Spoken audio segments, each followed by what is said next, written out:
টাকি ইছামতি নদীর তীরে দীর্ঘদিন ধরে অবৈধভাবে গড়ে ওঠা দুটি গেস্ট হাউসকে ঘিরে বড় পদক্ষেপ। হাইকোর্টের নির্দেশে অবশেষে ওই দুটি নির্মাণ ভাঙার নোটিশ জারি করেছেন টাকি পৌরসভা।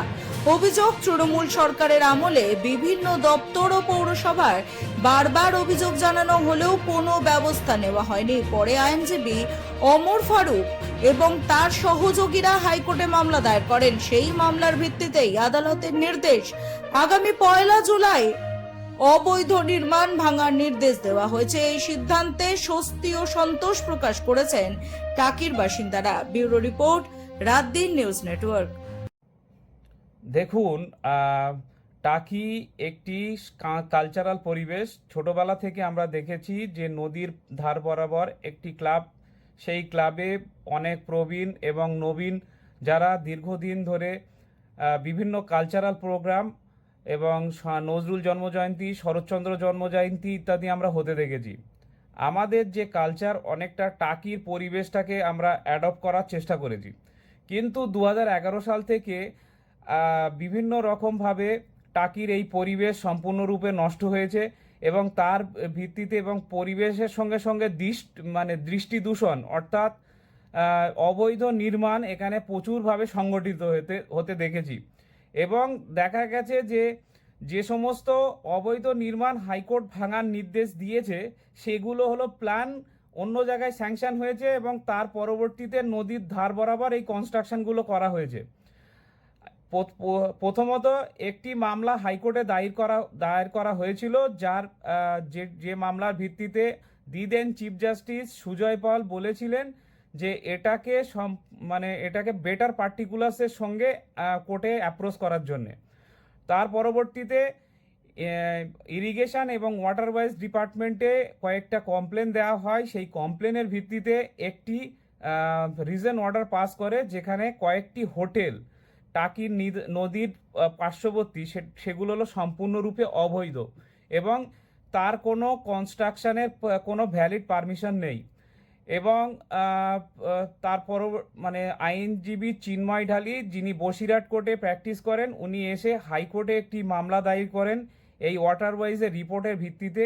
আমরা আগামী দিন হাইকোর্টে বলেছিলাম যে যদি টাকি মিউনিসিপ্যালিটি এই অবৈধ নির্মাণকে সঠিকভাবে পদক্ষেপ না নেয়, তাহলে ওয়াটারওয়েজ অ্যাক্ট অনুযায়ী ক্যানাল অফিসার নদী এবং কোনো খালের ওপরে যদি কোনো অবৈধ নির্মাণ হয়, অবৈধ এনক্রোচমেন্ট হয়, তার ডেমোলিশনের সম্পূর্ণরূপে পাওয়ার আছে। টাকি মিউনিসিপ্যালিটি অ্যাকসেপ্ট করে নেয় যে তারা সম্পূর্ণ কনস্ট্রাকশনটা আইন অনুযায়ী ভাঙবে এবং নির্দিষ্ট একটি সময়ের মধ্যে ডেমোলিশন করে দেবে এবং হাইকোর্টে রিপোর্ট সাবমিট করবে।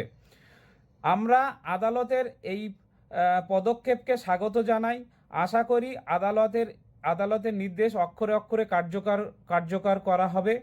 পরিবেশ ও নদী রক্ষা আমাদের সাংবিধানিক দায়িত্ব, তাই কোনো রকমভাবে অবৈধ নির্মাণকে প্রশ্রয় দেওয়া যাবে না।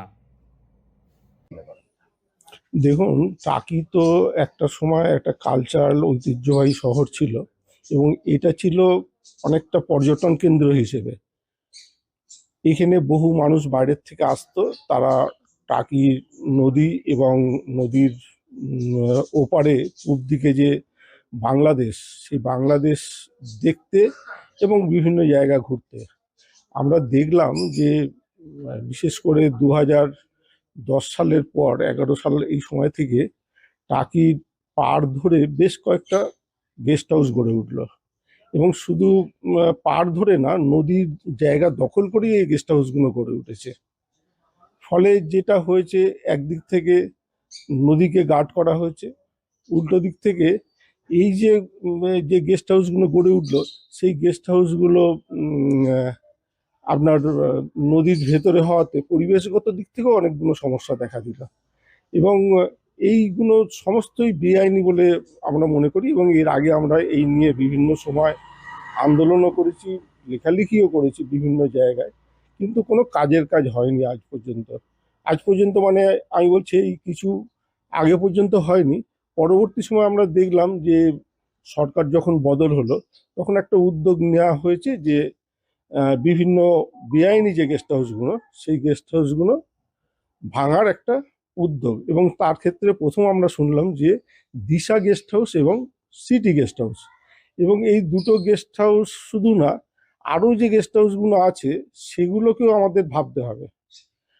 আরেকটা টাকির বড় সমস্যা হচ্ছে যে এই যে 15 বছর ধরে যা চলেছে, সেখানে টাকির বহু পুকুর এবং বাগান সেগুলো দখল করে পুকুর ভরাট করে জমি মাফিয়ারা জমি বিক্রি করেছে এবং সেখানে বিল্ডিংও উঠে গেছে।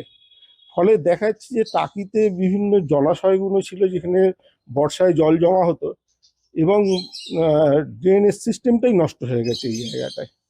আমার তো মনে হয় টাকি নদীর ধারে যেরকম বেআইনি যে নির্মাণগুলো আছে সেগুলো ভাঙার পাশাপাশি যে পুকুরগুলো ভরাট করে হয়েছে সেই পুকুরগুলো ফিরিয়ে দেওয়া হোক, কারণ এইটা পরিবেশগতভাবে আমাদের খুব উপকার করছে। আপনার নাম? অধীর কুমার পাল।